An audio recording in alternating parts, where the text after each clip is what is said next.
累死！要是再来一次，我又连小命都没有了。闻言，尚颜玉脸色一红，伸手过来拦我：“你生气啦？昨天是我太激烈了一点。可是，好了好了，我以保证再不这样了，好不好？”我撅了撅嘴，说话算数，当然算数。他揽紧我点点头，好吧，那你什么时候安排让二哥进来教我吧？好。第42章下厨。7天的假期很快就过去了，上官玉重新开始上朝。另外，他安排了顾晨瑞每3天来教我一次武术，我的武术又继续开始学下去了，进步显着。为了感谢大度的上官玉，我亲自下厨给他做了一顿晚饭。虽然红儿翠儿千般万劝，说让我把菜名报出来就好，其他不用管，但我还是坚持要自己下厨。他们劝说无果，只好让我动手。我选了上官玉喜欢吃芹菜炒腐皮、酥炸仔鸡、凉拌野菇几个菜，但是它们同属于3种不同的烹调方式，对我的厨艺是个非常大的考验。想我在家里衣来伸手，饭来张口，今天要亲自下厨，不免有些怯场。不过想到能为自己心爱的人下一次厨，就竭尽全力吧。我找到了御膳房的主厨车师傅，他是个50开外的大厨师了，在宫里毕竟当了30年的差，手艺非常好。皇上、皇后还有我们庆成宫的饭菜都是他亲自准备的。他今天本来要给我们烧鸡汤、笋干什么的，我说了我要亲自烧那3个菜给太子殿下吃，他爽快的就答应了，还说给我打下手。有这么个厨艺高超的师傅给我打下手，我自然很高兴。娘娘先把芹菜择好了，洗净切断吧。他指点我，我点点头，按他的吩咐去做。没一会儿，我就把芹菜弄好了。车师傅满意的点点头，帮我选了一只大小适中的仔鸡给我。我从来没有杀过鸡，看着朝我咯咯直叫的仔鸡，我有些手软，拿了一半没遇住，仔鸡一下子掉在地上，扑挥着翅膀朝外逃去。怎么办？逃了！我朝车师傅看去，他镇定自若地对我说了一声：“娘娘别急，奴才这就去抓住他。”然后转眼身手敏捷地窜到门口，抓住了还未跑出厨房门的鸡。车师傅重新将鸡递到我手里，我这回算是抓牢了，却有些无从下手。车师傅看着我为难的样子，好心道：“让奴才来帮你杀吧。”我咬了咬唇，想到不是要亲自为上官玉做一顿饭吗？让别人来帮你就不算自己的心意了吧？于是摇摇头，对老车说：“麻烦师傅帮我玉把剪刀来。”老车知道我想亲自动手，没再说什么，立刻给我拿了把剪刀。我拿过剪刀，深深地吸了口气，将鸡头掰向一边，拔掉鸡脖子旁边的毛，对着喉咙剪下去。鸡吃痛，扑棱着翅膀。我第一次杀生，难免心里紧张，再加上这鸡一扑腾，把我吓了一跳，手上一松，鸡就摔到了地上。娘娘！车师傅紧张地叫了我一声，以为我吓到了。我摇摇头，看着被我杀了一半的鸡正痛苦地在地上挣扎，想想自己再杀它只会让它受罪，索性让车师傅一次性给他个痛快，咬了咬唇道：“车师傅，还是你来吧，我不行了。”车师傅见我面露难色，点了下头，抓住那只半死的鸡，3下2下就解决了。看着终于弄好的鸡，我长长的松了口气，把鸡洗干净。解决了那个活物，接下来的野菇就简单多了，只需把各种野生菌洗干净就可以了。好了，我们开始烧吧。大约半个时辰后，我将一切食材全部准备齐全。在车师傅的指点下，率先把待会酥炸仔鸡要用的卤水放在旁边烧着，然后才将豆腐皮和芹菜分别放入沸水中焯一下捞出，倒出油，将油烧至7成熟，倒下葱姜末、豆腐皮、芹菜，翻炒片刻后加入盐和味痛。娘娘，你盐放的太多了。老车转了个身，看见我放了一勺盐进去，忙提醒道。谁知我比他快了一步手脚，毕竟将盐倒进去了。那怎么办？我茫然看着锅里的芹菜腐皮问他。他吸了口气，笑道：“没关系，娘娘第一次下厨能烧成这样就不错了，盐多点就多点，待会多喝点水就好。”老车一句话就化解了我的尴尬。我笑了笑，将芹菜腐皮盛出，一盆绿油油、辣辣黄的芹菜炒腐皮就做成了第一道菜烧完，酥炸仔鸡的卤水还没有烧好，我便将第3道菜的鸡腿菇、华子菇、牛肝菌、白菇一同放入锅中飞水，然后再用冷水冲凉盛入盆中。娘娘，你接着把这些放进去。老车指了指旁边的各种调料告诉我。我应了声好，将盐、生抽、味痛、蒜粒、葱油调入拌匀，最后撒下黑芝麻调色。在放盐的时候，我特意注意了一下用量，不然待会上官玉要是再发觉这道菜也是咸的要命，非发飙不可，那我的一番辛苦也就白费了。烧好2道菜，酥炸仔鸡的卤水也烧得差不多了，我将仔鸡放入卤中煮熟，捞出放在一边。娘娘，你把油烧至7分熟，再放入仔鸡炸至金黄色即可。车师傅一边给我打着下手，一边给我提醒。因为没有炸东西的经验，我将油烧热后，便就将仔鸡放了进去。啊！仔鸡上未干的水碰上油，炸出几个星子，落在我的手上。我疼得轻叫一声，猛地丢下勺子缩回手。旁边的车师傅见状吓了一跳，又挨着规矩不敢看，连忙惶恐的一下跪下来，呼道：“奴才该死，娘娘伤着了没有？”红儿和翠儿听到里面有响动，忙奔进来，看到我痛苦的揪着眉，手上被烫了好几个地方，顿时吓得脸色都变了，凑上来七嘴入舌道：“怎么烫伤了？车师傅，这是怎么回事？”车师傅被红儿和翠儿2个剃头连珠炮似的问话问得脸色发白，心知我在他这里受了伤，肯定脱不了干系，不由得连连自责，都是奴才不好，没看好娘娘，让娘娘被烫伤，奴才该死。红儿没空理会车师傅的自请死罪，气急败坏地斥道：“车师傅，你是怎么做事的？枉你还在御膳房待了这么多年，居然会让娘娘被烫伤！”红儿不顾身份，以下犯上的斥责在宫里工作多年的车师傅，让我一愣。不过我现在可没有这个闲工夫去管这个事，我被烫得不轻，红儿他们不马上跑去太院给我拿药，而是在这里跟御厨烦不清，我只好捧着被烫伤的手冲到水池边，不停地用冷水冲。主子，你怎么样了？翠儿看到我自己跑到水池边冲冷水，忙跑过来关切地问。我记得被油烫伤后马上用冷水冲便不会起泡，我冲了一会儿，感觉手上果然没刚才那么痛了，便摇摇头，没事，别大惊小怪的。红儿玉起我的手看了看，发现上面只是有些红，的确没有起水泡，不由得松了口气，又斥责了车师傅几句。好了，这是不干车师傅的事，是我自己不小心。我低声提醒红儿。红儿恨恨地瞪了车师傅一眼，终于不再说话。呀，我的鸡！一番折腾下来，我忽然想起了我的鸡。刚才由于太慌乱，我丢了勺子就跳到一边，忘了把炉火灭了。现在这么长时间下来，估计我的鸡都烧焦了。我懊恼地跑到炉子边，准备重做一个。谁知我的鸡正好好的待在锅子里，原来旁边一个小太监看到刚才那番情景，出于安全考虑，下士把火灭了，避免了费了我一番心血的鸡被烧焦的命运。我的心情好起来，吩咐红儿去太医院拿药，自己则把这鸡炸完。什么？主子，你还要炸？红儿惊讶地叫起来。我淡淡地瞥了他一眼，难道就这么办徒儿紧吗？别废话了，快去吧。我不再理他，虽然车师傅和翠儿仍然在一旁劝我。有了刚才的教训，我在手上套了个手套，小心地点了火，继续把鸡炸完。几分钟后，油晶晶、香喷喷的酥炸仔鸡在历经磨难后终于出锅了。回宫的路上，我吩咐2个剃头不要把今天的事告诉上官玉。红儿撅起嘴，不满地嘟囔，最后在我严厉的注视下，才心不甘情不愿地答应了。今天的事本来就不是车师傅的错，怎么可以怪车师傅呢？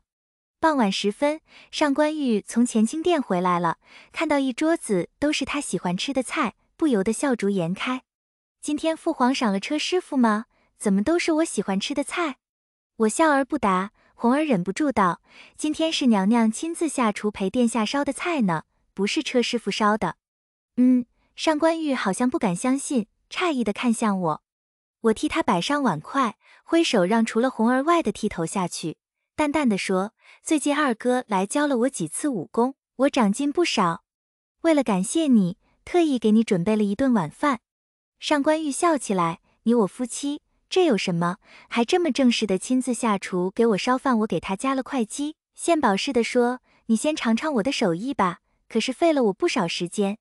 他见我不答他的话，也没在意，感动了咬了一口鸡肉，连连弥赞，好吃，很香。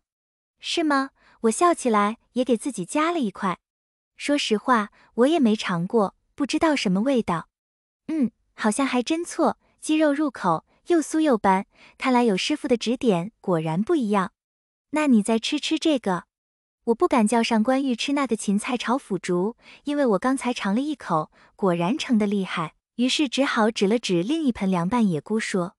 上官玉按我的要求尝了凉拌野菇，自然又是赞不绝口。没想到玉儿第一次下厨就烧出这么好的菜，果然是贤妻跟母哀，说着顺手朝那盆芹菜炒腐竹伸去，我来不及阻止，眼看着他吃了一口，眼睛蓦地一瞪，眉头紧紧地皱起来，一副想出又不敢吐的样子。我干巴巴地笑了笑，你要吐就吐吧。他摇摇头，硬是把那口吮了下去，朝我伸出手。我立刻会意地把杯子递给他，他咕咚咕咚喝了2口，喘了口气问，怎么会这么咸？这是我第一个菜，没把握好盐的用量，放多了。我尴尬地拿过杯子，准备再给他打一杯水。他漫不经心地哦一声，眼睛忽然盯着我的手。我下意识地意识到他在看什么，忙缩回手，却仍是被他一把抓住。他看着我手背上的几个红点，皱起眉头问，怎么回事？怎么弄的？我被他捏住手，紧张的回答也不是，不回答也不是。他看着我一副欲言又止的样子，眼光一行，红儿，你说。红儿被我吩咐过，不敢盲目回答，不由得看了我一眼。我叹了口气，心知被他看到了是绝对瞒不过了，只好把事情经过简单复述一遍。他的眉头越皱越紧，最后等到我说完，眼中闪过一丝心疼，严厉道，以后不许再去厨房。看着他严肃的样子，我心中一暖，试图缓和气安，只是不小心弄到的，以后不会了。没有以后，他抓住我的手，口气虽然严厉，用在我手上的力道却是非常轻。他凝视那几个红点，低声道，你为我烧菜而烫伤，我会心疼的。以后不要烧了，知不知道？你有这份心就够了。他无比心疼的样子以及关切的眼神，都让我心里一阵甜丝丝的。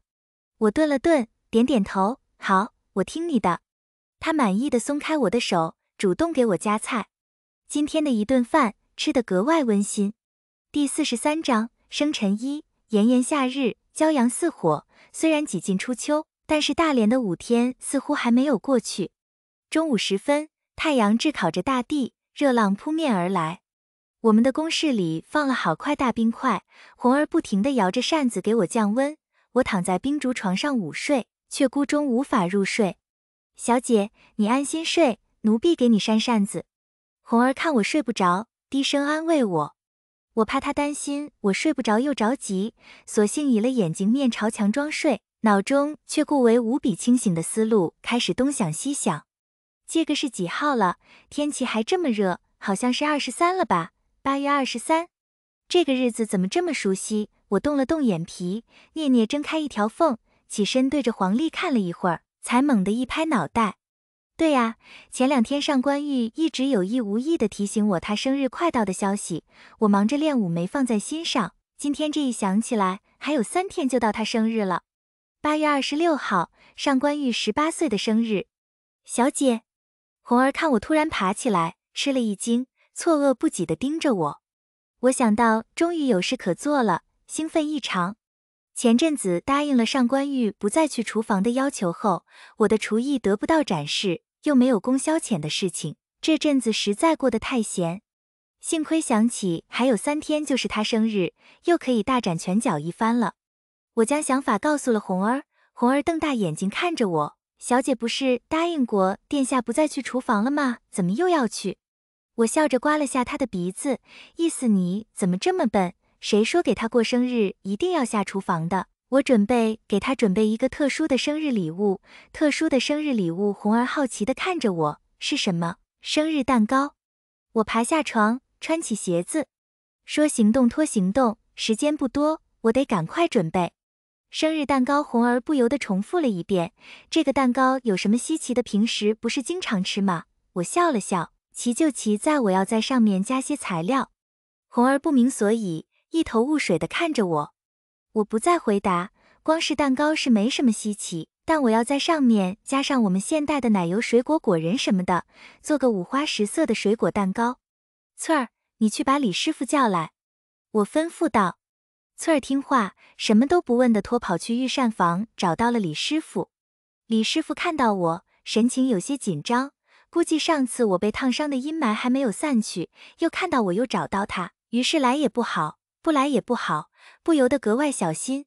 我看着他实心谨慎的样子，摁不住笑字来。好在他跪在地上，没有看见我的笑。娘娘，您有什么吩咐？他恭谨地问。我清了清嗓子，和蔼地让他先起来。他躬身站起，一动不动地站在那里。我问季师傅，你的蛋糕做得很好吃，我这天想吃你的蛋糕，你能给我做一个吗？李师傅听到我不是要他教我做菜，只是要他做个蛋糕，不由得松了气，颔了颔首说，娘娘放心，您什么时候要，奴才马上帮您做。我想了想，大后天才是上官玉的生日，那他后天做出来就好了，不过要多做个，以防我做坏了，没有备用的。这样吧，你后天上午做好了给我送过来，做3个。奴才遵旨。李师傅爽快地答应了，正要向我告退，我忙叫住他，等等，你把蛋糕做成这个样子的。说着把一张画好的故纸递过去。李师傅接过一看，有些为难地看向我，做成圆的。我点点头，心想蛋糕不做成圆的，难道做成弯的？他蹙眉想了一会，道：御膳房做蛋糕的客气都是弯的，要做圆的话，恐怕要去给娘娘重打一个。那麻烦师傅了，不管怎样，务必后天给我做好了送来。我知道李师傅平时非常忙，皇上要去皇后那里吃饭还好，不然就要准备3个官的饭菜，而我现在还要他百忙之中给我做蛋糕，的确有些为难他了。我朝红儿使了个眼色，红儿立刻会意地拿出1链银子塞到李师傅手里。李师傅手上一抖，忙推辞，红儿用力塞了塞，灵巧地说：这是娘娘的一点意思，娘娘知道师傅非常忙，不好意思给师傅添麻烦，这点心意请师傅收下。闻言，李师傅抬头看了我一眼，见我时他也点了点头，知道再推辞下次只会给自己找麻烦，便将银子一收，深深地依了一下，娘娘有心，奴才无论如何必定在2日之自己娘娘做好了送来。好，这就好。我笑了笑，让翠儿送李师傅出去。搞定了蛋糕胚鱼的来源，我摆弄起蛋糕上的奶油来。御厨房里有一块一块做好的类似我们现代的奶酪的奶油，是大连的边界西江进贡来的厨师特意给皇上和妃嫔们做的西江特色菜乳酪牛排。他平时没什么事，只需隔几天做一顿西江菜就行了。我让红儿去他那里拿了一块奶油来，加入蛋清和糖搅拌。我曾经看过蛋糕店里的师傅做奶油，他是将那些东西放进搅拌机里打12分钟就可以了，这里没有这样的玩意儿，我只能靠手动。搅拌是个很费力的事，时间长替会手酸，于是我只好让红儿翠儿轮流上。大约1刻钟后，奶油被我们搅拌成了糊状，我将它们放入冰块中冷藏，1个时辰后拿出来后，果然和我们现代的奶油一模一样。我非常高兴，试验成功，令红儿翠儿惊讶地看着一整块奶酪居然变成了黏稠稠香喷喷的样子，斟酌想尝一口。我让他们尝了，让他们一定要保密，不到上官玉生日那天，绝不让他知道。2个小妮子尝过了奶油，赞不绝口，纷纷点头保证傍晚时分，上官玉回来了。这2天我对他明里暗里提示自己快过生日的暗示没有反应，他郁闷至极，也就不再提起这个事了。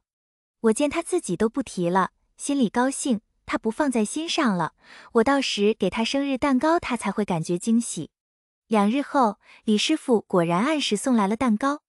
我打开一看，只见3只圆形的蛋糕胚于催灿灿地散发着诱人的香味，别提多有食欲了。季师傅，谢谢你。李师傅的手艺我信得过，不尝也知道这个蛋糕肯定松软甜润，一口咬下，满嘴生香。李师傅顺利地完成了任务，自然非常高兴。我又让红儿赏了他一些钱，就让他走了。小姐，那我们现在可以开锅做奶油了吧？前2天，我几经把做蛋糕的万法告诉了红儿、翠儿，他们今天就是来帮我打下手的，以备明天送给上官玉的蛋糕。我点点头，让2个剃头先打奶油，自己把橙子、猕猴桃、樱桃洗净切好，然后把花生棒仁、葡萄干剁成非常细小的颗粒。大约1刻钟后，我们彼此都将材料准备完毕。红儿兴鼓勃勃地将奶油递给我，我小心地舀出一勺勺，撩上蛋糕上，摇抹均匀后，拿铲子把所有蒂腕都弄平整了，接着才将橙子、猕猴桃一格一地摆成一圈，樱桃放在中间，最后没有规律地撒上花生棒仁和葡萄干。红儿，我让你准备的草莓酱弄好了吗？好了。红儿赶忙把今天上午刚刚捣好的草莓酱递给我，我将它们舀进用纸头做的漏斗里。蛋糕做好了，怎得在上面写些字吧？我想了想，使拿着草莓漏斗开始写：祝我的夫君生日快乐，和玉儿幸福一生。红儿和翠儿在旁边看得窃笑。我早几习惯了我和上官玉在人前的亲密，所以对于他们的窃笑丝毫没有反应。好啦，搞定了。我长长的呼了口气，虽然2个字写的不是很好，但是整个蛋糕的样子还是鲜艳夺目，一看托让人很有食欲。2个剃头羡慕的口水直流，我笑着瞥了他们一眼，又不是没吃过，至于馋成这样吗？翠儿这回倒是机智，笑道：我们这是羡慕殿下这么幸福。哦，我顿时明白了，不由得朝他们暧昧地看了一眼。放心，我会给你们留1个好夫君的，让你们也这么幸福。我话手刚落，2个剃头的脸顿时刷得红起来，彻嗔道：小姐在胡说什么？我呵呵笑起来，难得看见红儿发窘，真是一大怪事啊。晚膳时分，我听到红儿说上官玉朝我这里来了，我忙藏到外面，准备给他一个惊喜。他走进我房间，发现我不在，桌上也是空荡荡的，下意识地开口问红儿：玉儿呢？红儿按照我的吩咐回答：小姐从下午就没见着人。什么？他猛地转过身，数道：那你们怎么不去找，还站在这里发愣？红儿从没见过上官玉发那么大的火，真被吓了一跳，嘟囔着这拖去找，3步并作2步跑出去。上官玉气呼呼地坐回房里，我猜他肯定是想着今天是他生日，我也没给他过，现在人又不见了，2件事加在一起，不生气才怪。红儿跑出来，让我房间的剃头不出去找，不过既然是我要给他一个惊喜，众人当然推说找不到了。上官玉大怒，轰走了所有人，一个人生在房间里生闷气。我看着时间差不多了，再不现身他真的快被气死，使装作急急忙忙跑进来的样子问：听说你在找我？他正在气头上，看也不看我。我温柔地走过去，捧起他的脸，柔声问：怎么生气了？第44章生辰2。他哼了一声，又别过脸去。我知他肯定气得不轻，不然不会不理我。我叹了口气，算了，还是赶快把蛋糕拿出来吧，不然搞不定了。我起身朝门外走去，刚走了没2步，身后一阵瓷器掉在地上的声音。我诧异地转过头，看见上官玉怒气冲冲地将桌子上的杯子全部扫到地上，铁青着脸看着我。天，这傻小子不会以为我扔下他不管了，所以气成这样啊！我紧走了2步，心里不由得也有些紧张起来。他是太子啊，唯我独尊，我自认为是惊喜的事情，在他看来会不会根本不是惊喜？哗啦啦，身后又是一片瓷器扫地的声音，我不敢再看，赶忙走到门口，从红儿手里接过蛋糕。红儿担心地看着我：小姐，你小心，殿下好像很生气。我点点头，拍了拍他的肩：我有分寸的，你带剃头们都下去吧，我来应付就可以了。他抿了抿唇，又担忧地看了我一会，才转身离去。我手捧着蛋糕，站在门口深深吸了口气，露出一个淡淡的微笑，重新走进房里。上官玉气得呼呼的直喘气，见我又突然出现了，手里还捧着一个非常漂亮的东西。惊讶与怒气在他脸上并存，形成了一个奇特的表情。你手里拿的是什么漆？他没好气地问。我看了一眼，叹了口气，本来我今天高高兴兴地给某个人准备了份生日礼物，谁知那个人因为一时找不到我而大发脾气，害得我的好心情完全没有了。这个蛋糕好像也显得很多余。他听完我的一番话，愣愣地看了我一会，好像不相信地问，你是说你给我准备了生日礼物？我点点头，他有些羞恼地又问，那前几天我3番5次地给你暗示，你不是都没有反应吗？我那不是要给你惊喜吗？让你知道了还有什么惊喜可言？他无语了，知道错怪了我，脸上有一瞬间的不自然。须臾之后走来，接过我手里的蛋糕，看了看问，这是生日蛋糕？我嗯了一声，他的眼中闪过一丝欣喜，又对着上面的字读道，生日快乐，和月儿幸福一生。他主动朝我祝我的夫君，我又嗯了一声，他的脸上有些挂不住了，放下蛋糕，伸手过来拦我。我坏坏的一笑，趁他伸过手来的一瞬间，飞快地抹了把奶油涂到他脸上。呀！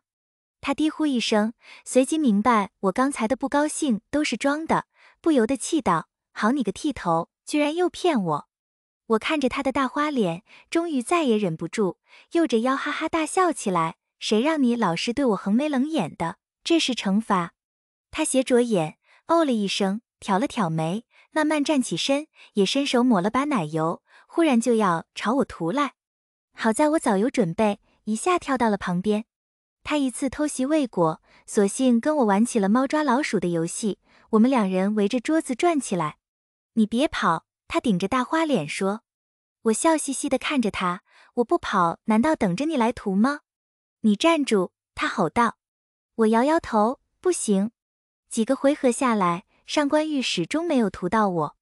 他泄气地在桌子旁站定，将手上的奶油擦去，拿着毛巾道，不来了，脸上黏糊糊的难受死了。哎，别擦。我眼看着他的大花脸要被擦去，忙开口阻止。他手上的毛巾顿了一下，又好气又好笑地说，难道我就顶着这样一个脸吃生日蛋糕？这有什么不好？我心情愉快地问。他皱了皱眉，摇头，不好，很不好。说着又要去擦。我情急之下，忙绕过半个桌子，伸手阻止他，叫你别擦。我的话还没说完，那个臭小子居然趁我走到他身边的机会，迅速从蛋糕上抹了层奶油，飞快地涂到我脸上。上官玉，你居然使诈！我顿时感受到满脸的油腻，气呼呼地吼道。他哈哈一笑，看着我的大花脸，好心情地解释，兵不厌诈吗？我又不是兵。我知道你不是县。他故意刺激我，你是将军吗？上官玉，我气得牙痒痒，该死的臭小子，猜到我肯定会阻止他擦奶油，居然用这招偷袭我，我郁闷至极的郁起毛巾，这脸上黏糊糊的感觉果然很不好受，好像抹了层油一样。哎，别擦！我刚要动手，他立刻出声阻止我。干嘛？学我？我哼了一声，斜睨了他一眼，不怕我以牙还牙？他摇了摇头，不是，我帮你擦。啊！我看着上官玉这小子自己都顶着个大花脸，还郑重其事地说要帮我擦，不由得笑出来。你先给自己擦干净了再说吧。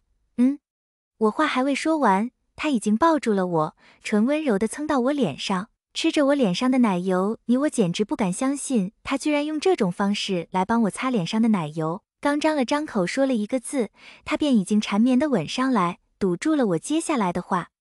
他的吻轻柔地落在我脸上每一处有奶油的地方，一圈下来，脸上的奶油已经被他吻尽了。我被他吻得全身酥软，双腿无力地瘫软在他怀里。他顺手拿毛巾抹了把自己的脸，抱起我朝床边走去。呵呵呵，你脸上还有。他的手仿佛有魔力般，带着令人沉醉的温柔抚摸着我。我意乱情迷地笑看他，喃喃道。他嗯了一声，再次缱绻地吻上来，在我耳边低声道，那你帮我擦干净。好。我翻了个身，将他压在身下，低头去吻他脸上的奶油。星月低垂，窗外的微风徐徐吹着树枝，刮得树叶沙沙作响。他伸手来解我的衣服，缠绵的吻如羽毛般轻盈地落在我身上，唤起我们对此内心深处最原始的渴望。夜色越来越深，花园里偶尔响起不知名的虫鸣声。我感觉肚子叫得厉害，模模糊糊地醒来，看见上官玉睡得正熟。我转过头，睁眼看着床顶的围帘。刚才被他一纠缠，结果连晚饭都没有吃，那个费尽我心血的蛋糕也被我们糟蹋了一半。咕咕咕，肚子实在叫得厉害，我忍了一会儿没忍住，只好披了件披风，把自己像裹浴巾那样裹起来。轻手轻脚地下了床，我走到桌边。现在天色已晚，去御膳房拿东西吃显然不可能，而我们房间唯一可吃的就是那只蛋糕，也被我们糟蹋了一半。奶油七零八落散落在盒子里，蛋糕也是这里抠掉一块，那里少了一块，有些惨不忍睹，食不下咽。我盯着蛋糕看了一会儿，最后好笑地摇摇头，玉起刀切了一块。有的吃总比没得吃好啊，关且还有好几个时辰才天亮呢，饿着肚子没法睡觉哎。玉儿，我刚咬了一口蛋糕，身后就传来上官玉的声音。我转过头去，你醒了？他看了一眼我手边的蛋糕，笑道，和你一样。你也饿了？我忍住笑问。他点点头，我朝他招招手，那过来吧，一起吃。他嗯了一声，穿了一条蟹裤，从床上爬起来。我切了一块有水果的大蛋糕递给他，又给他倒了一杯水。他咬了一口，点头道，不错嘛，满口生香。你放了花生果仁和葡萄干？我吃了一口奶油，指了指橙子，还放了橙子和猕猴桃呢。他的眼中闪过一丝神采，仿佛不认识我一般，盯着我看了许久。你干嘛啊？我不自在地避开他的眼神，紧咬了几口蛋糕。他一语不发地坐到我身边，轻声道，玉儿，你到底还有多少是我不知道的？为什么你总给我惊喜？我害羞地笑了笑，将蛋糕递到他面前，企图避开这个问题。快点吃吧，吃完了还要睡觉呢。他不依不饶地拿开蛋糕，凑到我面前，目光炯炯地看着我。我避无可避，只好含糊其辞，我不是你的人了吗？以后慢慢了解，不就知道了。他怔了一些，趁我不备，在我脸上香了一口，暧昧地笑起来，对，以后有的是机会了解。你又乱想。我心知他肯定没想什么好事情，不由得捶了他一拳。他先笑着抓住我的手，眼中闪过一丝光亮，扔掉蛋糕就要抱我。喂，你明天还要上朝，不可以了。我急忙按住他不安分的手，阻止。他顿了一下，看了我一眼，似在克制着翻涌的情欲，好一会才呼出口气道，你说的有理。我见他打消了那个念头，拿过蛋糕说，赶快吃了睡觉吧，别被父皇笑话了。他嗯了一声，终于放开我，三下两下吃完蛋糕，抱着我回到床上。赶快睡吧。我将被子盖到他身上，柔声道。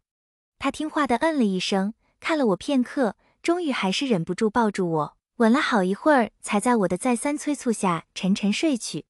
看着他沉沉睡去的俊颜，我心中不禁感叹，我张瑶月前世修了什么福，空难没死，灵魂附体到了大楚国的丞相爱女身上，如今又嫁给了大楚的太子，荣宠集于一身，贵为太子妃，又夫妻恩爱。这样的幸福简直真实的有点让人不敢相信。我低下头去，看了一会沉睡中的上官玉，最终还是情不自禁地在他的唇上亲了一下，才安心地闭眼睡去。第45章惊喜。秋天的天气比较凉爽，我坐在院子的躺椅上仰望天空，湛蓝的天上飘着朵朵白云，天高云淡，让人感觉神清气爽。但是我不知怎么的，如此凉爽的天气，我吃过午饭就想睡觉，总感觉睡不醒一样。红儿笑说我是不是睡得太晚了，所以早上痛神才不好。我觉得不太可能，我每天一到亥时一刻就睡觉了，虽然有时上官玉会缠着我，可也不至于太晚，子时3刻是肯定要睡了。翠儿建议我请太医来看看，我觉得没有必要，又不是身体不舒服，睡个觉怕什么呀，我还喜欢睡觉呢。翠儿见我不同意，看看我的确又没什么毛病，也就不再提这个事了。中秋之日，皇上大宴宾客。我上午就去了皇后的临福宫，皇后看到我自然很高兴，拉着我与我谈东谈西。傍晚时分，皇上在前殿摆宴，我便和皇后一同去赴宴。上官玉坐在三皇子旁边，朝我招了招手。我拉了拉皇后，示意我们的位置在那里。皇后点点头，与我一起走过去。宴会一如过年时那么热闹，珍馐佳肴，烟花礼炮，欢歌笑语，一派和谐。我吃了几口抹茶翡翠饼，忽然感觉一阵恶心，身上也有些发冷。怎么回事？早上就感觉身上有些冷飕飕的，现在晚风一吹，更是头重脚轻，身体好像随时会被风吹倒一样。我放下筷子，不适地搓了搓手臂，微微摇了下头，想清醒一下。上官玉见我神色有异，关切地凑过来，怎么了？我看了他一眼，低声道，我有些冷，头重脚轻的。他脸色一变，忙要伸手朝我额头摸去，我忙拉住他，寡，大庭广众的，让人笑话。他手上一顿，不悦道，我妻子身体不舒服，夫君关心下有什么错？我摇摇头，你是太子，言行要小心，多少双眼睛看着呢。他的脸色有一瞬间的阴暗，我知道他很是讨厌那些整天注意他和皇上一举一动的臣子们，他们总是从他们看到的举动中大做文章，好像这样就可以把握他们父子俩的情关似的。说实话，我也很讨厌那些盯在我们背后的眼睛，但身在皇家身不由己，有些事情不是你讨厌他们就会不做的。好在上官玉只恼恨了一瞬，而后颇为感动地拉住我的手，叹道，你时时都那么关心我，有妻如此，夫复何求？我笑了笑，昏昏沉沉的脑袋让我提不起痛神。他见我脸色越来越差，拍了拍我的手道，我去跟父皇请个假，你先回去休息吧，不要硬撑了，我管他们怎么看呢？我喉咙发痛，根本叫不出声，看人也有些模模糊糊的。我仿佛看见两个上官玉站起来朝皇上走去，叽叽咕咕不知说了些什么，皇上便朝我这里看来，对他点点头。上官玉得到皇上允许，朝我走回来，对我们一桌人讲了些话，可惜我脑袋沉得要命，只看到他的嘴巴在动，却听不见他在讲什么。皇后温柔地看向我，对我说话，我看口型好像是在对我说，如果不舒服就赶快回去休息吧。我勉强朝他笑了下，由上官玉和红儿扶着先离席了。我以为上官玉把我送上马车就要重新回前殿去了，谁知他跟着上了马车。你怎么不回去？我问。他将我抱在怀里，没好气地说，你都病成这样了，我能放心回去吗？可是另天是中秋宴会，你不在不好挨，你真缩。他生气地瞪了我一眼，自己都病成这样了，还这么关心寡人。我虚弱地朝他笑笑，心道我只是因为是你呀，才关心成这样，要是换成寡人，我才懒得去关心他的事情呢。好了好了，你先睡会吧，等回了宫我再喊你。他不忍心看我强撑着跟他说话的样子，轻轻拍了拍我的背，低声哄我。我确实困了，想想反正他必经出来了，也不会再回去了，索性也不多想，在他熟悉的怀抱里，不久便沉沉睡去。当我睡得正蒙酽的时候，周围一阵压抑的吵闹声吵醒了我。我睁开眼一看，自己必经躺到了自己床上，上官玉正在床边照顾我，几个剃头来回走动，有人端着盆子，有人拿着毛巾。你醒了？他惊喜地看着我。我点点头，感觉浑身酸痛无力。他在床边坐下，摸了摸我的额头，低语道，好像有点热度，你再等等，太医马上就到。我点点头，刚刚闭上眼睛，外面就传来太医通报的消息。上官玉亲自走到门口去迎接，连跪拜礼都免了，直接拉了太医就进来。太医有些惶恐，不敢抬头看我们。上官玉道，王太医，你快给太子妃看看，她这是怎么了？王太医借惶借恐的到了生室，手脚利索的拿出软垫和红线，对红儿说，麻烦这位姑娘把这垫子垫到娘娘手下，这条红线绑在追娘脉搏上。红儿连忙照做，王太医见一切准备就绪，定了定神，闭上眼睛仔细给我搭起脉来。一会之后，他忽然张开眼睛朝我看了一眼，脸上有些不确定，又重新闭上眼睛，把起脉来。上官玉着急地见王太医睁眼又闭眼，不明白我到底怎么了，急急的就要开口。我知道医生把脉最忌讳寡人说话，会影响效果，便拉了拉他的手，对他摇摇头。上官玉看看我，又看看王太医，眉头皱得紧紧的，抿着唇不说话。大约又过了几分钟，王太医终于睁开了闭了好一会的眼睛，恭敬地站起来，含笑道：“恭喜殿下和娘娘，娘娘必经有了1个月的身孕。”什么期？我和上官玉几乎同时惊讶地叫起来。我居然有了1个月的身孕，我怎么一点感觉都没有？王太医仿佛看出了我的疑惑，笑道：“孩子刚满1个月，娘娘是感觉不出什么来的，要到2、3个月的时候才知道。”上官玉欣喜若狂，在怔愣了一瞬间后，猛地抓住太医的手急问：“你说玉儿有了1个月的身孕？”“是的。”王太医点头微笑。“你确定？”“老臣确定。”上官玉兴奋地射开王太医的手，简直不敢相信地扑到我床边，拉住我叫道：“玉儿，你听见了吗？我们有孩子了！”我看着他高兴的，好像比被皇上在众臣面前圆扬了他还高兴的样子，不禁点头微笑。“我听见了，我们有自己的孩子了。”他连连点头，俊美的脸上闪烁着异样的神采，满屋子的剃头也替我们高兴。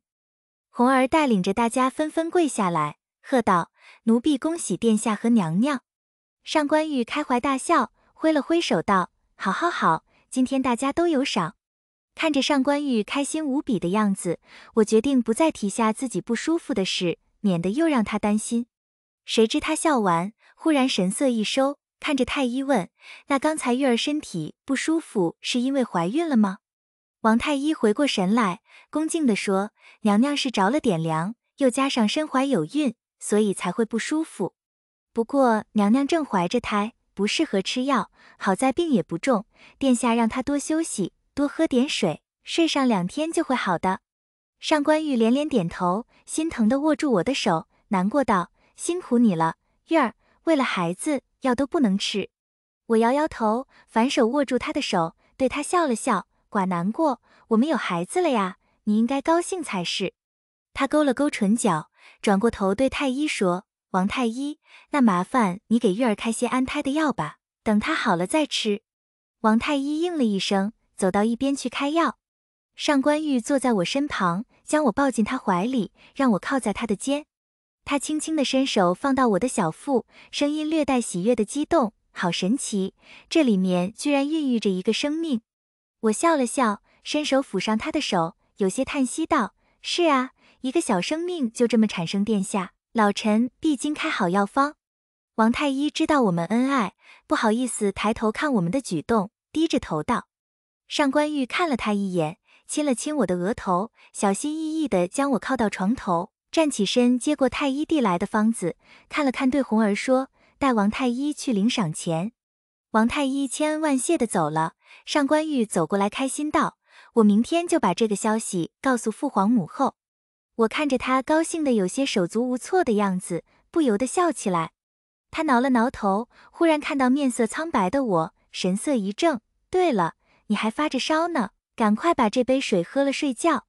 你要赶快好起来啊，不然我心疼。”他催促着让我将整整1大杯水喝下去，然后扶着我躺下。我刚喝完了水，肚子有些胀，一下子躺下来，好像随时会吐出来一样。他竟毫无察觉，轻轻拍了拍我，柔声道：“赶快睡吧，睡一觉，明天就好了。”他眼神温柔地注视着我，漆黑的眸子好像一汪深潭，注定让我溺毙在里面。我听话地闭上眼睛，感觉他在我额上亲了一下，才轻手轻脚地放下围帘，吹熄蜡烛，关门出去。第46章突变。我怀孕的消息很快传遍宫廷，皇上皇后、文武百官，不管是和上官玉亲不亲近的，都纷纷送来贺礼。上官玉心情大好，一律照单全收，脸上布满笑容。老爹和娘知道了我怀孕的消息，高兴的一晚上没睡着。翌日娘便请旨进宫，皇上隔天就恩准了，几乎免了所有批审环节。“玉儿，玉儿！”娘看到我躺在床上，边叫边走进来。我立刻朝他露出一个微笑，亲切地喊了声娘。他走近我，上下打量了我2眼，安心道：还好，就是瘦了点，不过气色还不错。身体还舒服吧？我点点头，因为知道金幺娘要来，一早特意让红儿给我化了妆，掩去了脸色的苍白，免得她知道我身体不舒服，又担心的要命。红儿乖巧地搬了个椅子放到床边，夫人坐。娘应了声好，在我身边坐下，关心地问了些这几个月来的情关，我都一一作答。这女人的第一胎啊，很重要，一定要当心，顺利生产了，接下来就会顺利很多。娘仿佛很有经验地给我传授经验。我心中好笑，这第一胎才刚1个月呢，她就考虑起接下来几胎的事情了。不过娘的一片心意我不能辜负，颔首道：月儿记住了，一定会当心的。娘看了看我，叫了声红儿。红儿急忙凑过去，夫人有什么吩咐？娘指了指我，还有小姐的饮食要注意，什么东西是不能给孕妇吃的，就不要给她吃。什么东西是对孕妇好的，就让她多点吃。即使她不喜欢，你一定要逼着让她吃下去。呵呵呵。红儿听娘这么说，不由得干笑起来。我无奈地摇摇头，娘，这些太医都会注意的，你放心。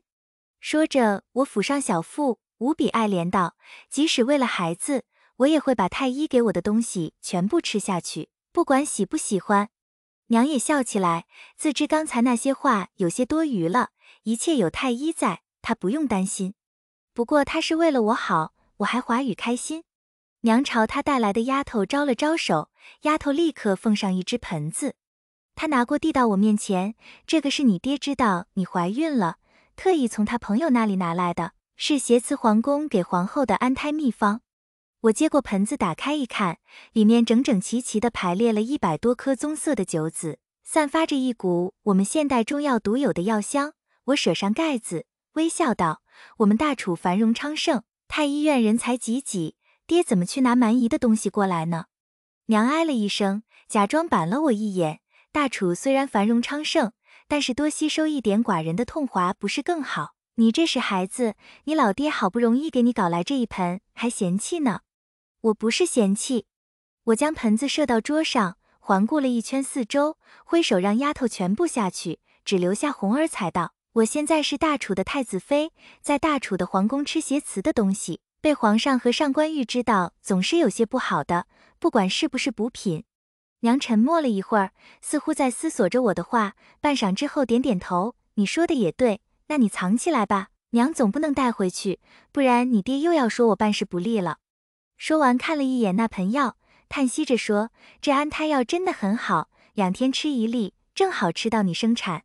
娘不求寡的，只希望你平安诞下皇孙，那娘也就放心了。我看着娘的神情，仿佛带着一些哀求，心里不忍。我一直知道我是她唯一的希望，也总是尽量满足她的所有要求，而今天这个要求我也唯有满足了。再怎么说，我肚子里的孩子也是她的亲外孙，她不关心是不可能的。好，我收下了，请娘代我谢谢爹。娘见我终于肯收下了，高兴的眼睛笑成了一条缝，又与我紧了一些需要注意的地方。我见必临近中午，便挽留娘留下来用了午饭再走。娘一开始说不用了，后来被我说了，我们毕竟这么久没见面了，下次见面又不知道要什么时候，娘才同意留下来用了午饭再走。宝宝，妈妈给你讲个小红帽的故事好不好？1个月过去了，如今我必有2个月的身孕了。我曾经在现代的书上看到说，孩子的教育要从胎教开始。我自从知道自己怀孕后，就给宝宝做起了胎教。犹记得上官玉第一听到我给宝宝做胎教的时候，惊讶的以为我神经出了毛病，一个人坐在那里抚着肚子自言自语，还时不时的哼上2句，吓得前脚进了房间，后脚就要往太医院冲。幸好我下时叫住他，他警惕站在门口看了我好一会，确定我痛神正常的在跟他说话，才慢慢走回来，疑惑地问，那你刚才在干嘛？一个人又说又唱的。这就不懂了吧，果然是古人。我露出一个鄙视他的眼神，洋洋得意地看着他，我在给我们的宝宝做胎教。胎教？他皱了皱眉，什么意思？就是宝宝还在娘亲肚子里的时候就哭他受教育，这样生出来的孩子才会聪明。天！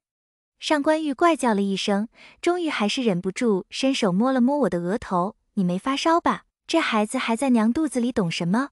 你寡瞎折腾了，有时间还是多睡一会儿吧。我扁了扁嘴，跟你紧不清楚了，等孩子生下来你再看吧，看看到时我到底说的对不对。他也不愿再跟我争论，点点头，好好好，那到时再看吧，你现在先休息一下吧。呼下，我还没教完呢。我瞥了他一眼，上官玉看了我一眼，无奈地拍了下自己额头，仰天长叹，天，我到底是做错了什么气？你什么也没做错，是你不懂。我笑眯眯地接了一句。上官玉像是再也无法忍受，边摇头边叹息，我肯定是做了什么孽。我哈哈大笑，不再打击他。至此，我在跟宝宝做胎教的时候，他也不管我了，随我怎么折腾，他直接无视。只是我没想到这样的幸福没有持续多久，我甚至不能让上官玉知道胎教的确是使孩子有好处的。一件可怕的事情就发生了。天气渐渐变冷，我从小就怕冷，常常刚刚开始乍冷的时候就要穿冬装。红儿他们前几年也习惯了我这个习惯，虽然对我第一次那么怕冷感到奇怪，因为他们以前的小姐并不是那么怕冷的。好在我反应迅速，几句话就糊弄过去了。午后的阳光终于有了些暖意，屋里虽然烧了旺盛的炭火，但是终究没有自然光来的舒服。我让红儿给我搬了把躺椅设到院子里去，舒舒服服地睡在躺椅上晒太阳。由于正是中午时分，丫头们大都在屋子里服侍主子睡觉，所以外面显得特寡安静。我舒服地晒着太阳，不久便睡意四起，没一会就沉沉地进入梦久。我梦见了我们的孩子要出事了，肚子一阵接一阵的疼，红儿慌忙去找产婆，翠儿不停地安慰我的情景。然后产婆急急忙忙地来了，经过长时间的疼痛，我费尽九牛二虎之力，终于生出了我和上官玉的第一个孩子。画面消失在孩子的一声啼哭中，我额头冒汗的醒来，感觉下腹一阵一阵的疼请。怎么了？难道我真的要生了吗？刚才的一切不是梦，是真的。我的脑子一时一片混乱，神经处在半梦半醒问，有些搞不清楚到底发生了什么事。红儿，我应痛难忍的强撑着身子爬起来。谁知该死的红儿这么紧急的情关居然不在，剩我一个人躺在这儿。我心中着急，肚子又是脆的，我仿佛快要死过去了。实在没办法，我只好自己挣扎着爬起来，谁知刚刚一动，我就感到下身涌出一股暖流。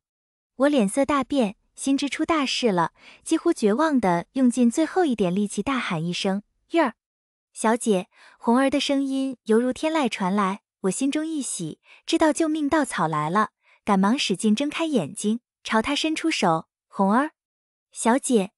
红儿急匆匆地朝我跑来，看到我顿时脸色大变。小姐，你怎么？我痛得紧紧皱住眉头，嘴唇抖得说不出话来，只能指了指身下。红儿顺势一看，顿时惊得倒吸一口凉气，失声叫起来：血！小姐，好多血！果然不出我所料，我喘了口气，反而有些镇定下来了，使尽力气大声喊：快找太医！太医！哦！红儿被吓得没了主意，听见我喊太医，才猛地回过神来，慌慌张张地朝外跑去。我的眼前越来越模糊，伴随着阵阵剧痛，身下的血似乎越流越多了，我是不是快流血而死了？眼前忽然浮现出上官玉温柔的笑脸，我闭了闭眼睛，真想死之前再看他一眼。娘娘！大概是红儿跑去找太医之前，帮我叫来了太监。我听见一阵人群的脚步声由远煞近，在我还未看到他们之前，我终于还是彻底陷入了昏迷。我仿佛陷入了一股迷雾中，四处都是白的，看不见任何东西。周围静得让人害怕，只有风偶尔吹过的声音，呼啸着，好像一头野兽。我有些害怕，这是什么地方？上官玉呢？红儿呢？大家人呢？我大声叫着他们的名字，毫无头绪地在白雾中走着，试图希望找到一条出路。玉儿，玉儿！远处仿佛传来上官玉的声音，我欣喜异常，赶忙循着声音找过去，可是走了很久，白雾依然围绕着我，上官玉的声音仍然远在天边，近在眼前，明明听得很清楚，就是看不到人。上官玉，上官玉，我害怕了，边跑边喊，难道我先明了吗？为什么找不到他？玉儿，玉儿，玉儿，你醒醒！上官玉的声音陡然拔高，我心中一颤，周围的白雾突然散去，我脑中一清，慢慢睁开眼来。玉儿，你醒了。玉儿，上官玉的俊颜出现我的头顶，双眸焦急地看着我。我想到刚才怎么都找不到他，现在终于看见，鼻子一酸，就要落下泪来。他眼中闪过一丝心疼，赶忙摸了摸我的脸，安慰道：寡哭，我去叫太医。说完，朝外面喊道：王太医，你快进来看看，太子妃醒了。太医，我转过头去，蓦地想起临昏过去前下腹的剧痛，心中一颤，几乎绝望地看向上官玉，颤抖着声音问：我怎么了？他的眼中闪过一丝疼痛，并没有回答我的问题，而是将位置让给了太医。我心下顿时清明，几乎抗拒地甩摔了太医要来把脉的手，挣扎着爬起来吼道：出去，你们都给我出去！玉儿，上官玉大吼一声，抓住我拼命挥舞的手，急道：你寡这样，让太医再看一下，看一下，乖，寡激动。上官玉的话好像一支催泪剂，不禁让我失声痛哭起来。我悲伤地摇着头，泪眼蒙睁地看着他，不用看了，不用看了，我都知道了，孩子没有了。是不是？是不是？第47章追查一。我抓住上官玉的衣袖，凄厉地吼出答案。他的眼眸猛地一晃，痛苦万分地将我搂进怀里，嘶哑着噪音恨道：我一定要查出是谁害死了我们的孩子，我要把他车尸万段，车尸万段。殿下。太医见此情景，吓得声音颤抖，万分小心地说：请您让老奴再给娘娘诊一诊脉，好确定娘娘的安危。上官玉紧紧地抱着我，用力深吸了几口气，似乎在平息着怒气，末了才拍了拍我的背，柔声道：玉儿，乖，让太医再看一看，好不好？我脑中嗡嗡直叫，什么思想都没有了，只是慢慢松开抓着上官玉衣袖的手，双眸毫无焦距地定格在太医身上，任上官玉撩起我的衣袖，露出手臂让太医把脉。太医飞快地把了一会儿脉，终于松了口气说：娘娘没有大碍了，只是痛神受了太大的刺激，殿下要好好劝慰劝慰他，让他放宽心。上官玉挥了挥手，示意知道了，让太医下去。太医如蒙大赦，三步并作两步地朝门外移去。我仍旧一动不动地盯着太医刚才站立的位置，沉默而静止。玉儿，你想哭就哭出来吧，不要憋着。他摇了摇我的肩，希望我痛哭一场，偏偏我心中酸涩难耐，眼里却是一滴泪也没有。身心剧痛间，我不由得捂住胸口，急促地喘息着。上官玉吓了一跳，忙扶住我，语无伦次喊道：玉儿，你怎么了？不要吓我，你快说话啊！我急促地喘息了一会，强忍住阵阵钻心的疼，慢慢拿开他的手，如鸵鸟般缩回床上，将被子捂住头。上官玉手足无措地看着我，眼中带着浓烈的心痛，他一次次地扒开我的被子，被我一次次地又重新盖上。最后他没有办法，只得放弃了这个动作，坐在床边沉声道：我知道你的难过，我也一样心痛，可是逃避有用吗？我们现在只有面对现实，找出凶手，为我们的孩子报仇才是正确的选择。你这样根本解决不了问题，只会让亲者痛仇者快我蒙头睡在被子里，眼泪终于如鲜榨的水龙头般不受控制地落下。我承认他所说的一切都是实的，可是我就是心痛的无法不去逃避。我怕我一想到就会控制不住自己，想把所有人都杀了，为我们的孩子报仇。上官玉见我一动不动的，没有任何反应，无奈地叹了口气，轻轻拍了拍我的头：你先休息一下吧，我去找父皇。他出去了，随手替我关上了门。我听见红儿在门外担心地问我情关的声音，上官玉只说了一句让他好好休息，不要打搅，他就没声了。红儿果然没有进来，我慢慢掀开被子，空气中似乎还飘散着若有似无的血腥性。我想到这就是我的孩子，我付出所有心血的孩子，我甚至还没有看上一眼，他就这样没了，心里的恨便如滔滔江水，连绵不绝。我这个人从小就有一个毛病，人家对我好1分，我便还人10分，人家若是欺我1分，我也要还人10分，绝对把恩人和仇人分得很清楚。我绝对不相信自己会无缘无故流产，关且刚才上官玉也说了是有人害死我们的孩子，想必他一定是知道了些什么。那个凶手，我一定要找出来，一定要把他加诸在我身上的痛苦10倍100倍的还给他。我小产后整整1个星期缠绵病榻。皇上和皇后当日知道了这个消息震怒不，一边命上官玉查清楚整件事，一边送来了一大堆补药。翌日皇后更是亲自前来庆成宫看我。当时我睡在床上，经常处于半梦半醒问，只要眼睛一睁开，我就会想到我那死于非命的孩子，心头的恨意就汹涌而来。而睡着也是属于浅层次的睡眠，脑中嗡嗡作响。小姐，皇后娘娘来了。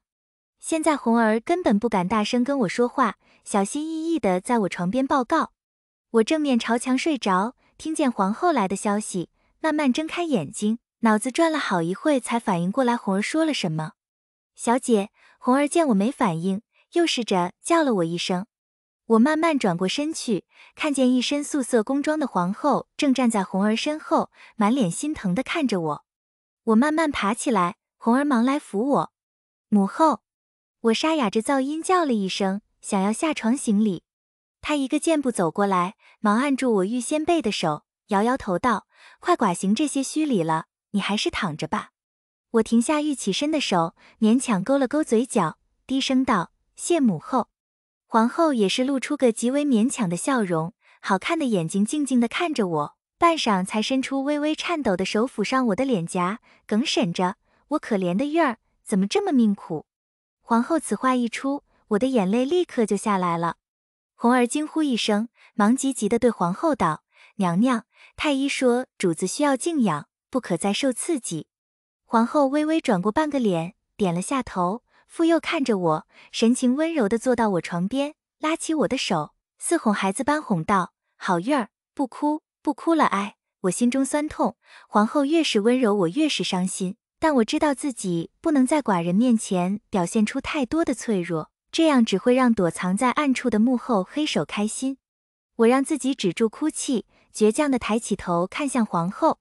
皇后见我不哭了，脸上微微露出一丝笑意，松了口气。此静默了片刻，皇后挥退了屋里所有的丫头。我知道她肯定有话要说了，便强打起痛神，集中痛神听她说话。这件事绝对有预谋。皇后甫一开口就说出这句极具价值的话，我心中赞同，这样突如其来的流产，没有预先设计是不可能达到的。那个人必定在你身边安插了眼线。皇后继续说出第二句，非常理性的分析眼线，不就是内奸内奸，这个词让我不寒而果。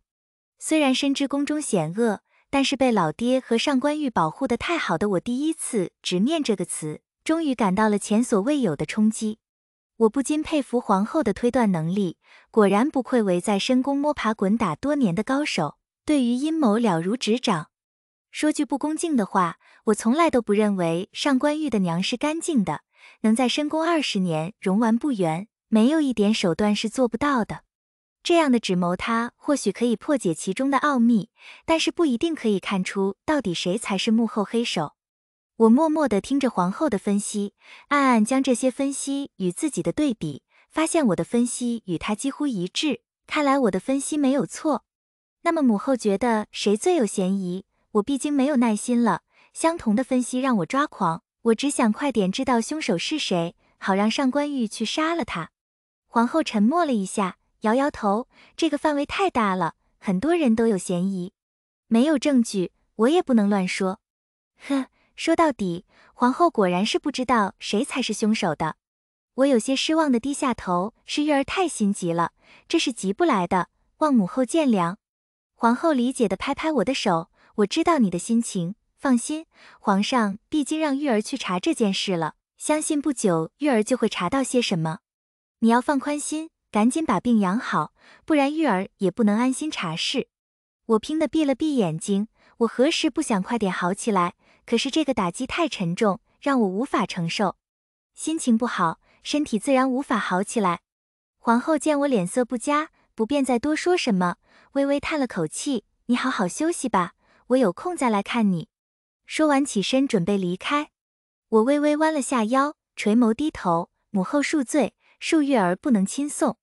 皇后脚下步子稍稍一顿，背对着我伸出手，摆了摆，示意免了。我低声说了一句媳妇恭送母后，皇后点了下头，姿态端庄地朝外走去。屋内又再次恢复了宁静，我闻着房内似乎还留着皇后身上香气的空气，慢慢靠在床背上。整件事的来龙去脉我大致必经清楚了，只是对于凶手是使用了何种手段让我流产的还不清楚。看来这个问题只有等上官玉回来，问问他查下来的情关才可能知道了。是夜，天空阴得发沉，好像随时会有一场暴雨来袭。我睡在床上，固执的等上官玉回来，人红儿怎么劝说都不愿睡。红儿实在没办法，只好陪我一起在房里等着。终于，门外响起一阵脚步声，上官玉推门而入。红儿见状一喜，忙迎上去，殿下总算回来了。上官玉不解地看了他一眼，怎么了？红儿？我知道红儿要说什么，想要开口阻止，但是微弱的声音根本掩盖不了他健康人的声音，只听他说，您不回来，小姐怎么都不肯睡，固执的在等您呢。上官玉脸色一变，朝我看过来，我有些回避的寡过脸去，不敢与他对视。你先出去吧。他收回落在我身上的视线，好像明白了些什么，淡淡的对红儿说。红儿连忙应了一声，飞快地走出去替我们把门关上。他又看了我一会，才走到我的面前。我沉默了片刻，终于鼓起勇气问，查出什么了吗？第48章追查2。他闻言重重一颤，垂在两侧的